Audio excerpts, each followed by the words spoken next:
Bonjour, je m'appelle Marie-Lou, j'ai 38 ans, je demeure dans la région du Lac-Saint-Jean au Québec. J'ai à cœur aujourd'hui de raconter mon témoignage, l'histoire de ma marche avec Jésus. Parce que il n'y a pas de plus grand bonheur que de marcher avec le Seigneur Jésus. Puis j'espère que de partager mon expérience avec lui va en amener d'autres à à avoir envie de s'approcher de lui. La vie prend vraiment une toute nouvelle saveur quand on connaît ce que c'est que de marcher avec le Seigneur. Donc, pour faire une histoire courte, mais c'est quelque chose qui se raconte pas vraiment en quelques mots. C'est tellement merveilleux, puis tellement rempli de petites subtilités, de petits détails, l'histoire d'une vie avec Jésus que c'est difficile de le raconter entièrement, mais je vais essayer quand même d'en dresser les lignes les plus importantes. Pour moi, ça a commencé très jeune parce que je suis née dans une famille catholique de parents pratiquants très impliqués dans leur Église, entre autres et surtout par le chant liturgique. Donc, j'ai toujours entendu des louanges au Seigneur se chanter dans la maison. J'ai été élevée à aller à l'église tous les dimanches. Puis c'est là que j'entendais principalement la parole de Dieu. Et vous savez, on dit que la foi vient de ce qu'on entend, puis ce qu'on entend est la parole de Dieu. Bien, pour moi, c'est vraiment comme ça que ça s'est passé. Euh, j'ai été un jour, à l'âge de peut-être 8-10 ans, j'ai été foudroyée en plein cœur par le commandement nouveau que Jésus nous a laissé, qu'il a laissé à ses disciples avant d'aller mourir à la croix. Il leur a dit, je vous donne un commandement nouveau. Aimez-vous les uns les autres comme je vous ai aimé. Puis pour moi, là, je vous dis, ça a été un déclic. Là, ça m'a vraiment transpercée, touchée au plus profond de mon cœur. J'étais tout petite, puis pourtant, en un instant, c'est devenu clair qu'il n'y avait pas d'autre raison de vivre que celle-là, qu'il n'y avait pas d'autre façon de vivre non plus, puis que c'était vraiment pour ça qu'on était sur la terre, pour apprendre à aimer du plus bel amour possible, du plus grand amour possible. Donc, j'ai grandi avec une quête spirituelle de l'amour. Mais chez nous, on était, je vous dirais qu'on était à moitié dans le monde puis à moitié dans le Seigneur. Comme on dit, un pied dans le monde, un pied dans le Seigneur. Mes parents étaient très pratiquants, très impliqués dans l'Église, mais à la maison, on n'en parlait pas vraiment. J'ai jamais vu mes parents lire la Bible non plus. Les seuls moments de l'année où on parlait vraiment beaucoup de Dieu, c'était dans le temps de Noël puis dans le temps de Pâques.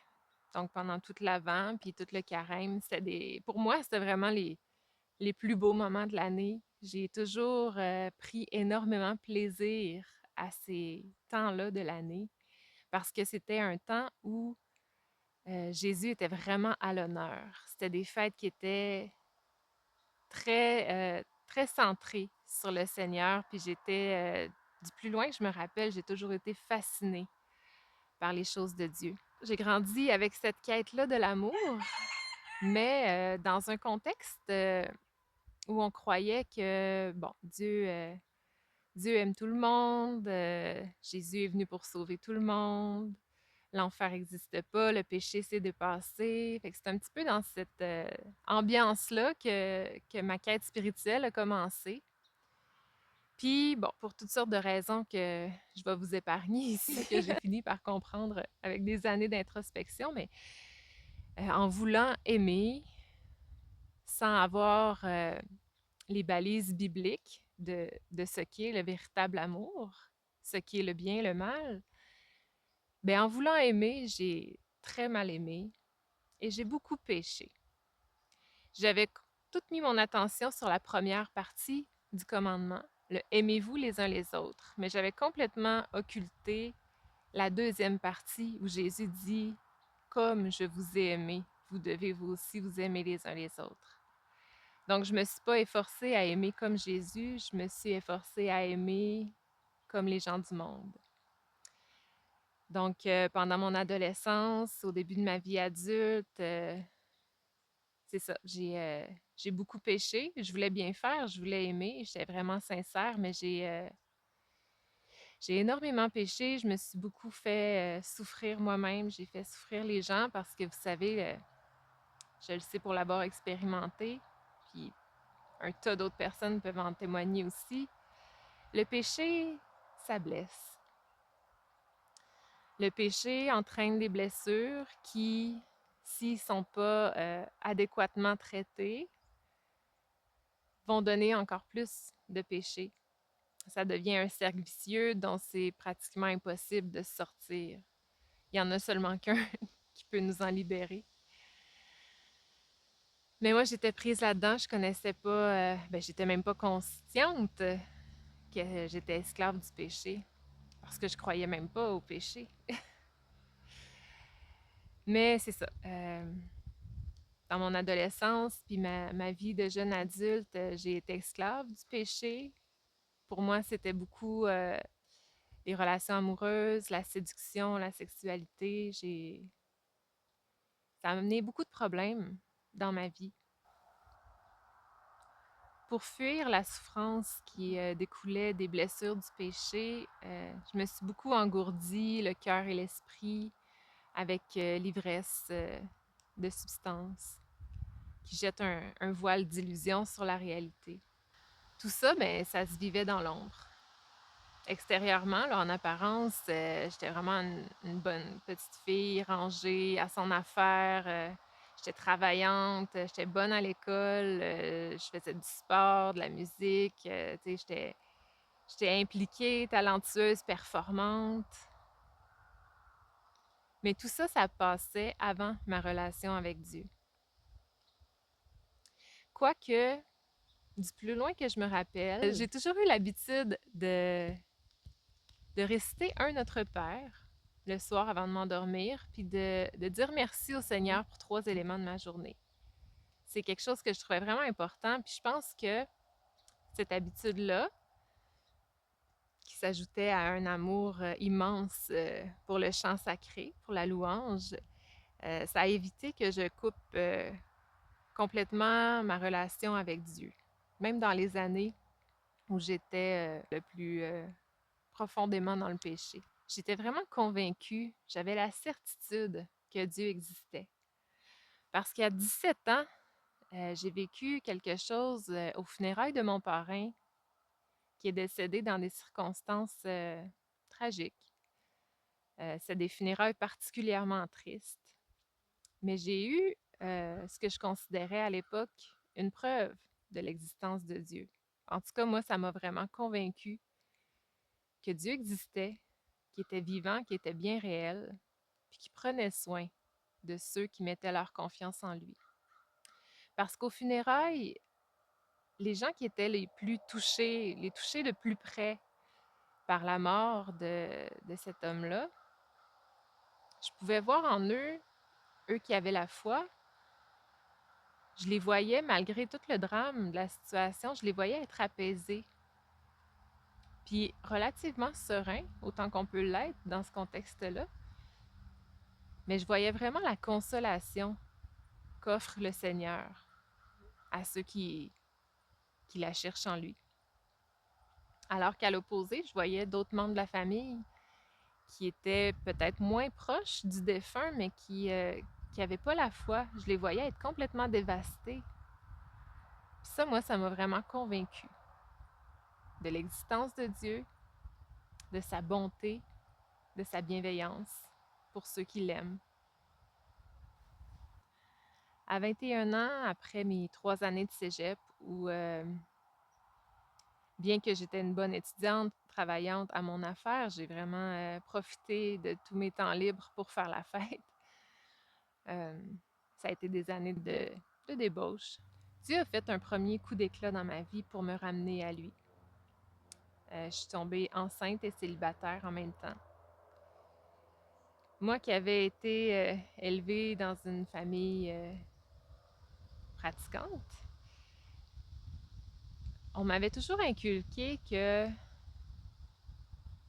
l'idéal de bonheur, le seul chemin à suivre, c'était de me marier puis d'avoir des enfants.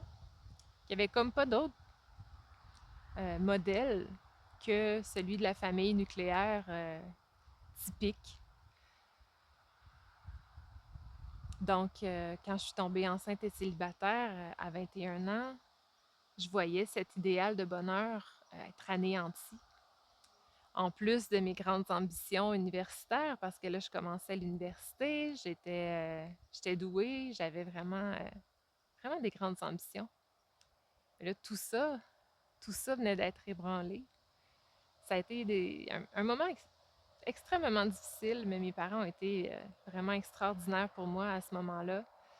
Ils m'ont offert leur aide, puis j'ai eu mon enfant. J'ai décidé de composer avec ce que la vie m'apportait, que je disais à l'époque. J'étais pas encore consciente à ce moment-là que c'était Dieu qui voulait me ramener dans la voie droite, qui voulait me ramener à lui. Donc, j'ai décidé de reconstruire ma vie avec des nouveaux plans. Devenir mère monoparentale, c'est certain que ça m'a beaucoup assagi, mais j'ai pas encore, je suis pas encore revenue à Dieu. Il me reste encore beaucoup de choses à comprendre. Quand ma fille a eu 2 ans, j'ai rencontré un homme en qui je voyais le père et le conjoint idéal pour reconstruire cet idéal, cette famille idéale que j'aurais voulu, que j'aurais tellement souhaité avoir. Euh, Presque selon le modèle parfait. Donc, rapidement, on s'est engagés l'un à l'autre. Après 6 mois, on s'est acheté une maison ensemble. 6 mois après, on faisait un premier enfant. Tout de suite après, on en a eu un autre. Puis on s'est mariés. On s'est mariés après avoir eu notre troisième enfant. On s'est mariés à l'Église catholique. Un mariage sans aucune préparation spirituelle. Pour lui, c'était un mariage de tradition parce qu'il n'était pas croyant. Puis pour moi, je le réalise aujourd'hui, c'était un mariage de superstition. Parce que j'avais l'impression que le fait de se marier à l'église allait comme mettre une protection sur notre union. Que comme par magie, notre union allait devenir indéfectible, indestructible, inatteignable. Je me trompais vraiment. Parce qu'après avoir eu, après mon congé de maternité, je suis retournée au travail. Moi, je suis infirmière de métier. J'ai eu un poste en psychiatrie. Je suis allée travailler en psychiatrie, puis j'ai rencontré là un homme qui faisait de la psychothérapie, qui avait une façon vraiment hors du commun de travailler. Il y avait une façon exceptionnelle d'amener les gens à comprendre et déconstruire les mensonges et les illusions sur lesquels ils avaient construit leur vie. Puis tranquillement, on a développé une relation qui allait au-delà du professionnel. Puis avec lui, ben, j'ai moi-même entrepris ce voyage intérieur pour comprendre mes propres pièges relationnels, mes propres blessures qui m'avaient amené à adopter des modes de fonctionnement peut-être pas tout à fait appropriés. Puis j'ai moi-même aussi entrepris de déconstruire mes propres mensonges puis les illusions sur lesquelles j'avais construit ma vie. Donc moi qui avais toujours eu une quête spirituelle de l'amour, ben à ce moment-là est venue s'ajouter à ma quête une quête de vérité. J'ai arrêté de m'enivrer par la consommation, les substances, puis j'ai vraiment entrepris un grand voyage intérieur. Le problème est que je suis tombée éperdument amoureuse de cet homme-là. Je me suis pas méfiée. Je pensais mon union avec le père de mes enfants tellement protégée par notre mariage de tradition et de superstition que j'ai euh, j'ai pas été prudente, j'ai pas été sage. Je me suis fait prendre. En arrêtant la consommation, je me suis rendu compte qu'il n'y avait plus grand-chose qui nous unissait, qui nous reliait, mon mari et moi, euh, à part notre projet de famille. Fait que pendant des mois, pendant des années, je me suis torturée à essayer de refouler, de faire taire ce si grand amour que je développais pour un autre homme et de garder des sentiments qui avaient au fond jamais existé pour mon mari. Parce que dans ma tête, moi, c'était impensable de me séparer. C'était même pas envisageable. Mais ça a été tellement dur, ça a été tellement dur, c'était en train de complètement de me détruire. Puis à un moment donné, j'étais partie en kayak sur le lac pour aller réfléchir à tout ça. Puis je me souviens pas exactement ce qui s'est passé, ce qui a précédé le moment important, mais j'ai certainement crié à Dieu pour avoir de l'aide, parce que c'est à ce moment-là que j'ai rencontré Jésus. J'avais ramé un bout de temps, j'étais rendue dans un endroit où il n'y avait plus de traces de vie humaine. Je me suis arrêtée dans une petite crique d'un ruisseau qui arrivait au lac, puis c'est là que j'ai rencontré Jésus, que Jésus est venu se présenter à moi. Ça m'a fait comme les disciples d'Emmaüs qui l'ont reconnu après coup. Mais moi, de la même façon, je l'ai reconnu a posteriori à toutes les étapes de ma vie. C'est comme si je comprenais qu'en chaque personne que j'avais essayé d'aimer, c'était lui que je cherchais à aimer.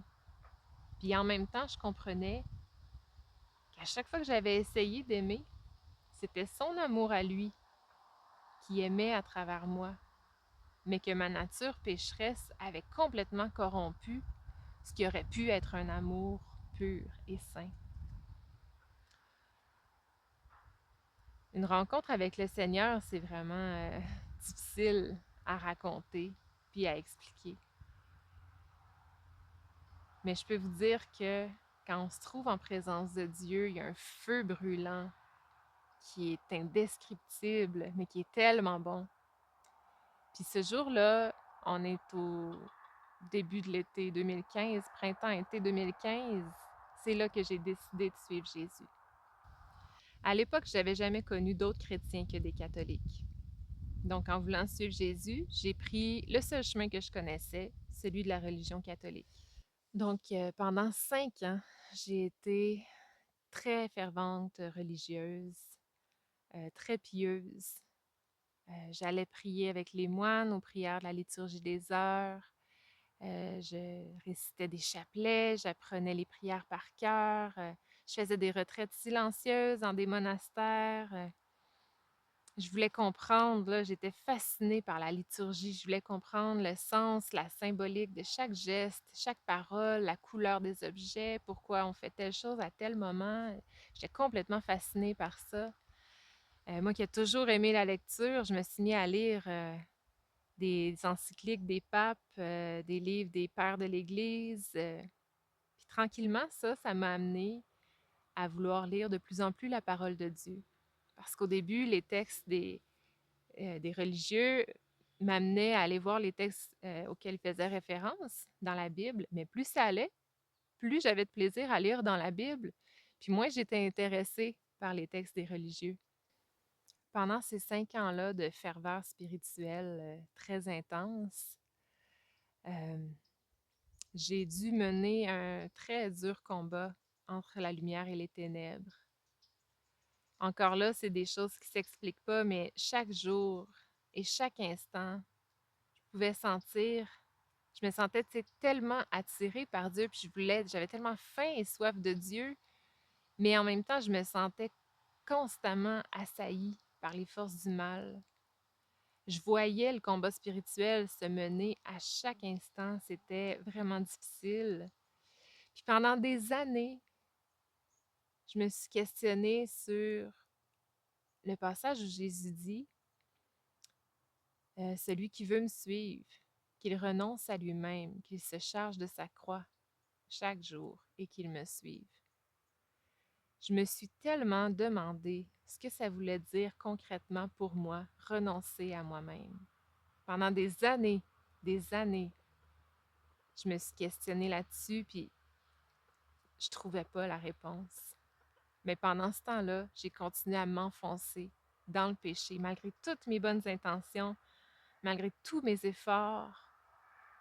Je vous assure, j'étais vraiment une fervente religieuse, dévouée, consacrée.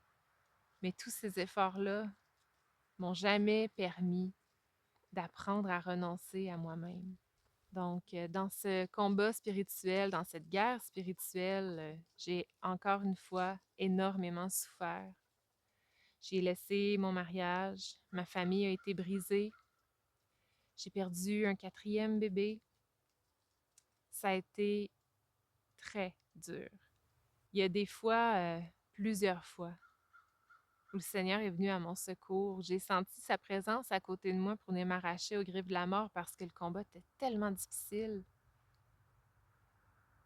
Le Seigneur est vraiment venu me sauver à plusieurs reprises. Vous savez, la parole de Dieu dit que celui qui cherche trouve et que Dieu ne refusera pas la sagesse et l'Esprit Saint à ceux qui le demandent.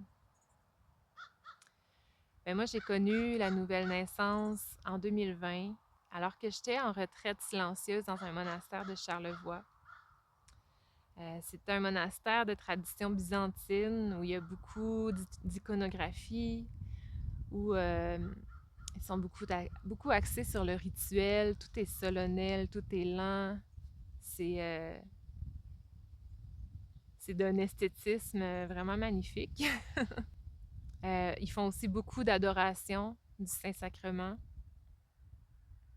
Puis j'étais là-bas en adoration.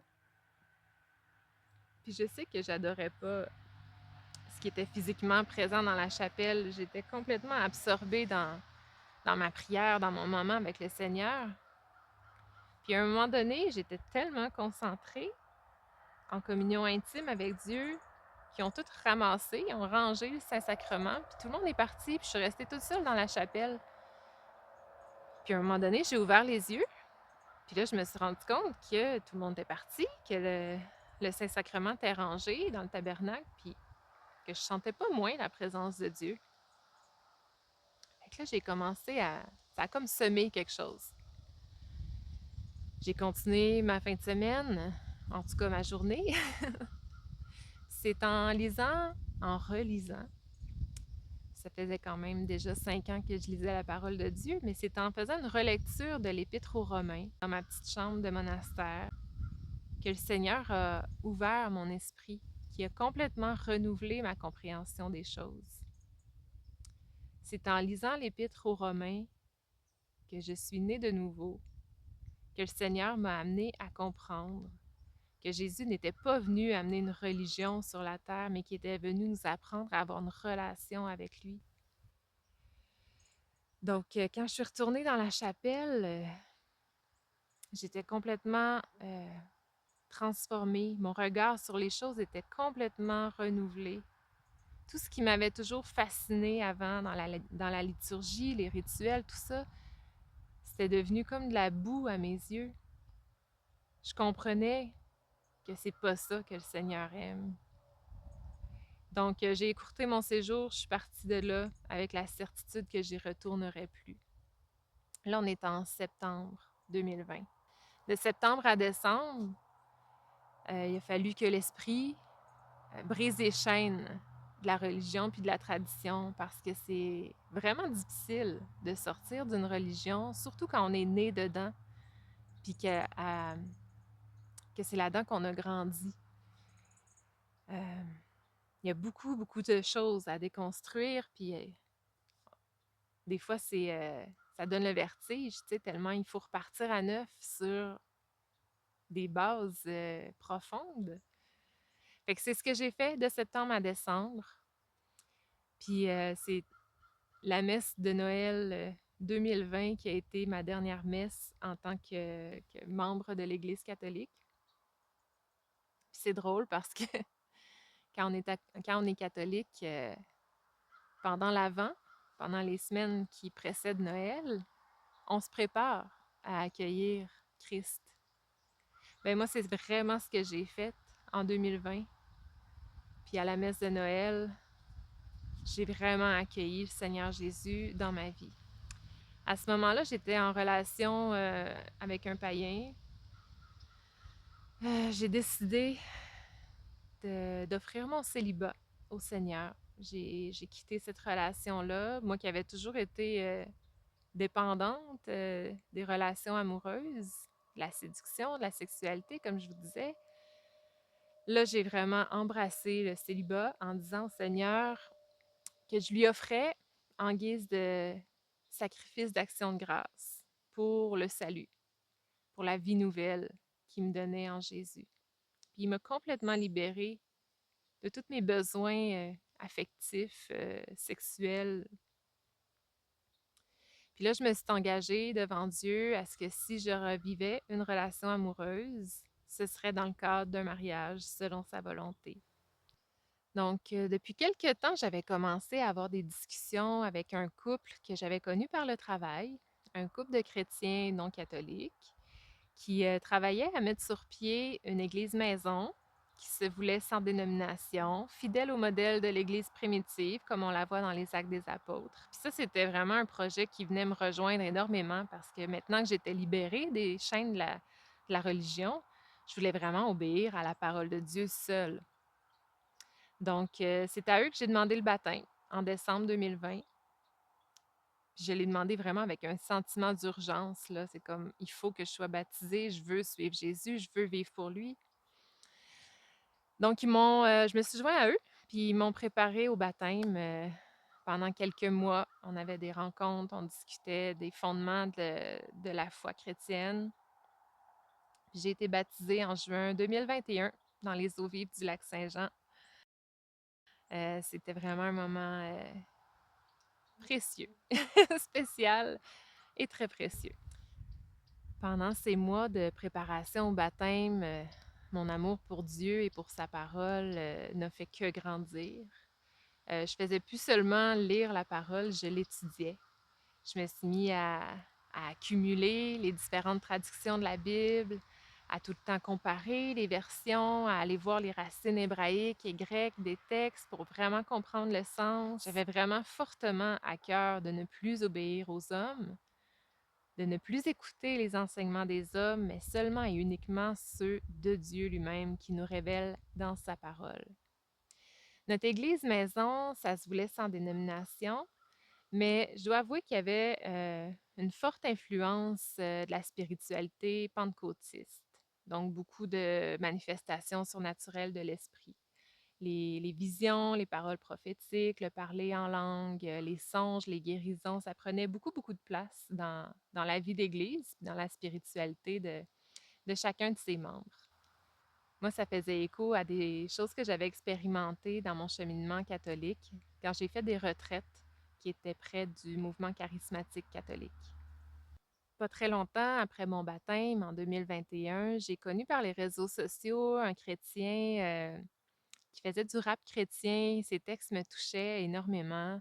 Puis on s'est mis à échanger personnellement. Puis on s'est rendu compte qu'on avait le même désir de ne pas suivre les hommes, mais d'obéir à Dieu seul. Lui avait un ministère sur l'eschatologie qui me fascinait quand même pas mal. Donc, on s'est connus, puis on ne sait plus. Rapidement, on a développé une relation. J'ai cru que c'était lui que le Seigneur m'avait réservé pour réaliser euh, mes ambitions de mariage qui demeuraient là depuis toujours. Notre façon de vivre notre relation a déplu aux membres de mon Église. Ils nous ont mis en garde, ils nous ont avertis. Moi, j'avais vraiment un désir sincère de faire les choses selon la volonté de Dieu. comme je disais, on ne voulait pas obéir aux hommes, mais à Dieu. Donc, je leur ai demandé de nous enseigner à partir de la parole sur quoi se fondaient euh, les reproches qu'on nous faisait. Donc, ils ont essayé, mais j'ai pas été convaincue. Puis ça a été reçu comme de la rébellion. À un moment donné, ils m'ont demandé de me soumettre euh, et de quitter la relation, en tout cas de renoncer à ce qui m'était reproché ou de quitter l'Église. Puis comme j'avais pas été convaincue, que je ne comprenais pas les accusations qu'on me portait, ben, j'ai décidé tout simplement de quitter l'Église. J'ai été quelques mois sans aucune communion fraternelle, sans assemblée. J'ai trouvé ça vraiment difficile. Dans la région où j'habite, il y a très peu d'églises chrétiennes, puis ils sont quand même situées assez loin de chez moi. Donc, ça n'a pas été facile de me trouver une nouvelle assemblée. Celle que j'ai trouvée était à 120 kilomètres de chez moi, mais je trouvais que ça valait la peine de faire la distance parce que j'aimais beaucoup les enseignements que j'avais entendus sur les réseaux sociaux en provenance de cette église-là. Quand je suis allée en personne, j'ai été complètement charmée. Il régnait dans l'assemblée tellement une ambiance d'amour. On pouvait sentir, c'était un amour palpable, concret, tangible. Puis pour moi, ça a vraiment été une révélation, cette première visite-là dans cette église-là, parce que c'est la première fois que j'ai vu des femmes qui se couvraient la tête pour prier, pour adorer. Puis j'avais lu les textes dans 1 Corinthiens 11, mais j'avais jamais vu de femmes qui se couvraient la tête pour prier. Donc, je comprenais pas trop, tu sais, pourquoi on n'avait pas à le faire. Mais là, quand j'ai vu ces femmes-là à l'église, j'étais complètement fascinée. Je n'étais pas capable de détacher mon regard d'elles. Je les trouvais tellement belles. Je trouvais que ça reflétait tellement d'humilité et d'obéissance que pour moi, ça a vraiment été une révélation. Là, je me suis mis à investir le sujet du port du voile. C'est là que j'ai adopté le port du voile au printemps 2022. Ça a été un autre pas dans ma démarche de sanctification. La sanctification de mon habillement s'étant suivie par la suite. Donc, à travers toutes ces péripéties-là dans l'Église, le Seigneur me montrait aussi à quel point il nous a fait un cadeau précieux en nous donnant l'Église, à quel point on a besoin les uns des autres. Moi qui ai toujours aimé rassembler les gens que j'aime, j'ai eu à cœur à l'été 2022 d'organiser un rassemblement chrétien avec des frères et sœurs avec qui j'échangeais depuis quelque temps par les réseaux sociaux, là, sur les groupes chrétiens. Donc, j'ai fait beaucoup d'invitations. Il n'y a pas eu beaucoup de gens qui ont répondu. Mais ceux qui étaient là, par exemple, ça a vraiment été des moments bénissants, des moments importants, euh, surtout dans ma marche à moi, je crois. Parce qu'il y avait vraiment là, comme deux écoles de pensée qui se sont confrontées pendant cette fin de semaine-là. Donc, j'avais invité beaucoup de gens, mais il n'y en a pas beaucoup qui ont répondu à l'appel. Mais heureusement, le Seigneur ne regarde pas à la quantité, mais à la qualité. Cette fin de semaine-là a été le lieu de discussions vraiment importantes qui ont eu un impact énorme dans ma marche. Il y a certains des frères et sœurs qui étaient présents qui défendaient le caractère éternel, la validité éternelle de la loi de Dieu, puis de l'importance capitale de la sanctification. Alors qu'il y en a d'autres qui défendaient le point de on n'est plus sous la loi, on est sous la grâce. Moi, à l'époque, j'étais encore ce que j'appelle aujourd'hui une chrétienne de la grâce. Sauf que je dois avouer qu'il y a des arguments que j'ai entendus qui faisaient beaucoup de sens pour moi, puis que j'ai pas réussi à me sortir de la tête par la suite. Ça a aussi été mon premier contact avec le calendrier lunisolaire du Créateur. Et là, tout ça, ça faisait comme beaucoup de choses à gérer tout en même temps. C'est venu ébranler plein d'affaires. Puis ça a été beaucoup parce que il y a des confrontations assez musclées qui ont eu lieu, entre autres entre mon copain puis un des frères qui était présent. Puis même que ça a dégénéré un peu avec le temps. Puis moi, je me retrouvais un petit peu prise entre les deux parce que je voulais être fidèle et loyale à mon copain, mais en même temps, les arguments de l'autre frère, pour moi, ça faisait beaucoup de sens. J'étais vraiment pas capable de les rejeter du revers de la main.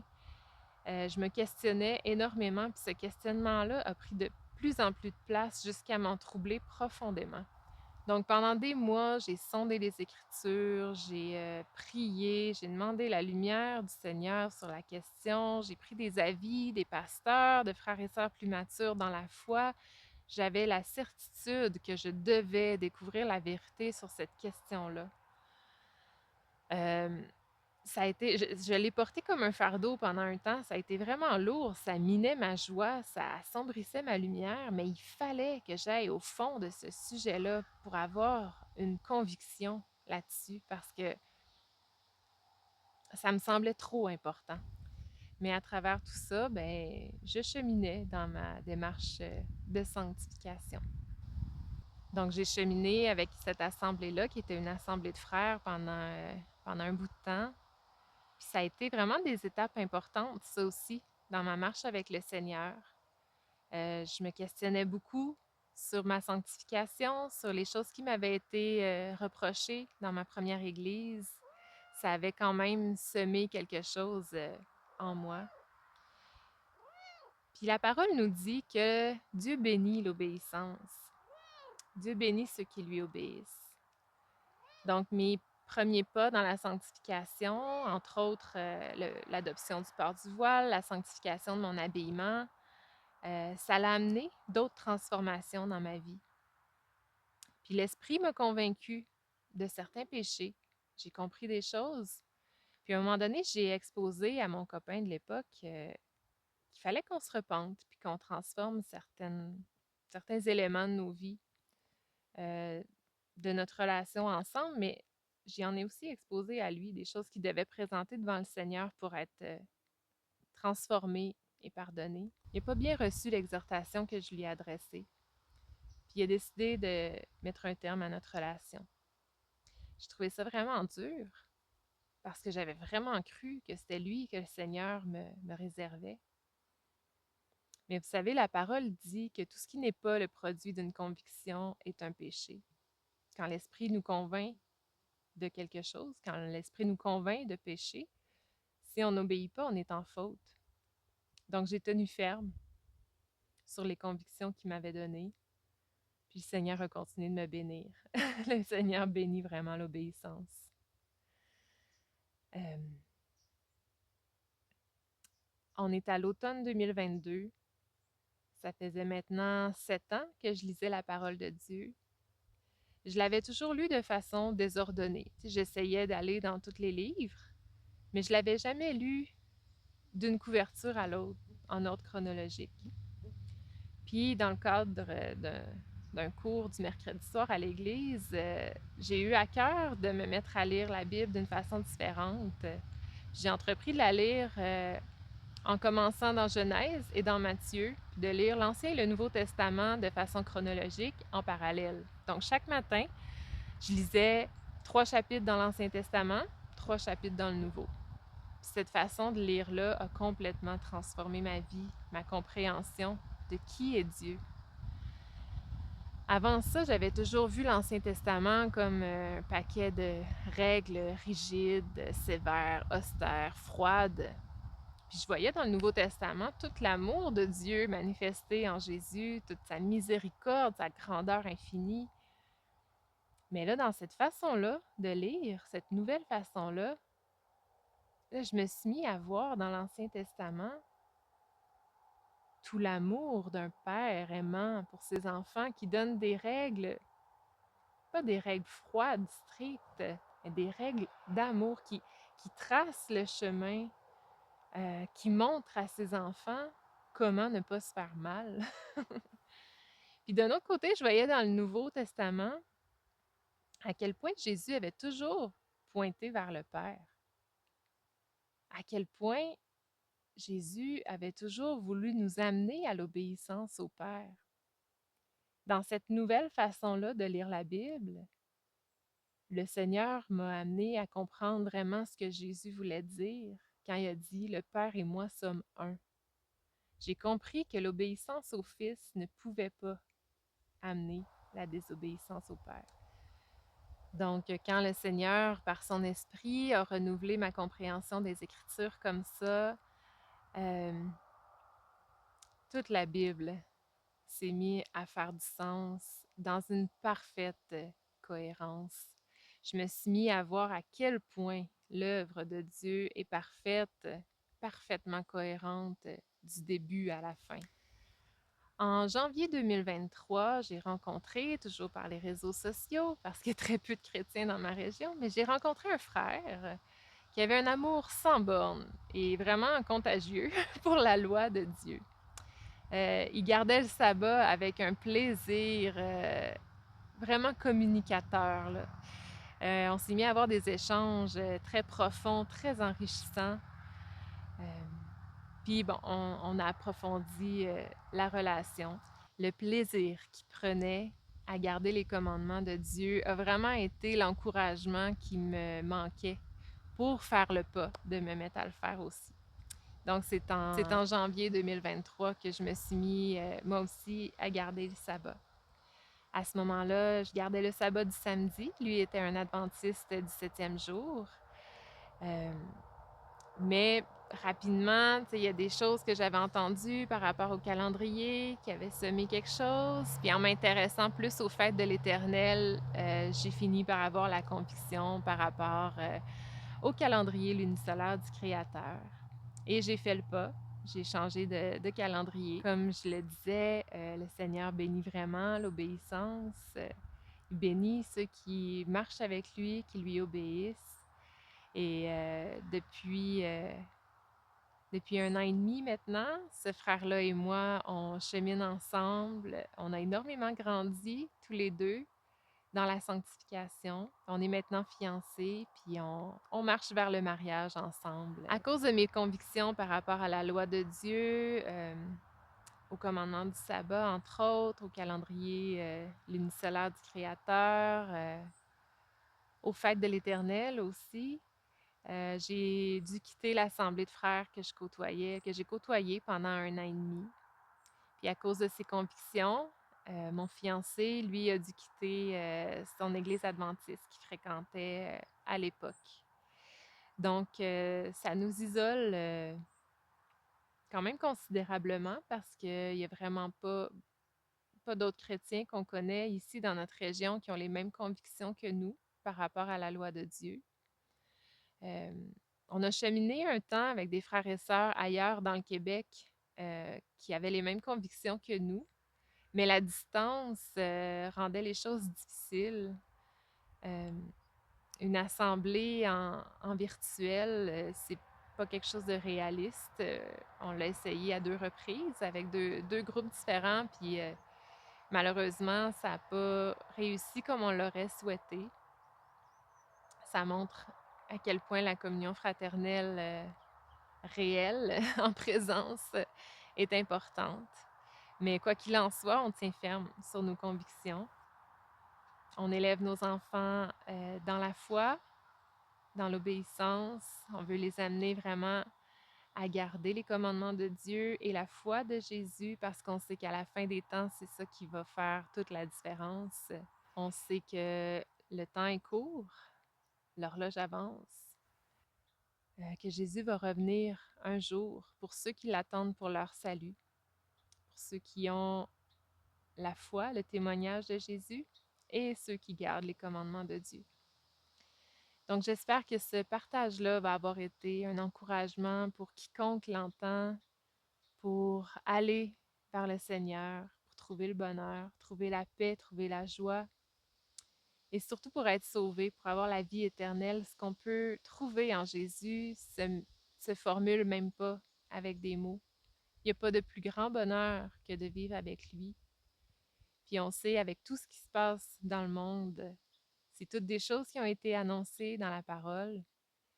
Il y a des choses qui s'en viennent qui ne seront pas faciles, puis personne ne va s'en sortir sans Jésus. C'est le seul qui peut nous sauver.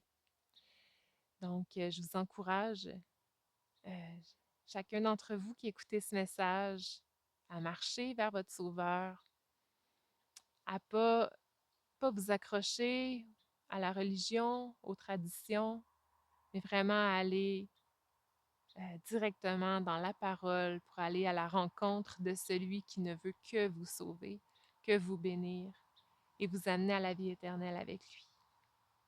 Donc, soyez bénis. S'il y a quoi que ce soit qui vous suscite des questions dans mon témoignage, n'hésitez pas à me contacter, que ce soit par les réseaux sociaux, par courriel. Vous pouvez mettre des commentaires en dessous de cette vidéo. Euh, je vais vous répondre avec grand honneur, grand plaisir. Soyez bénis.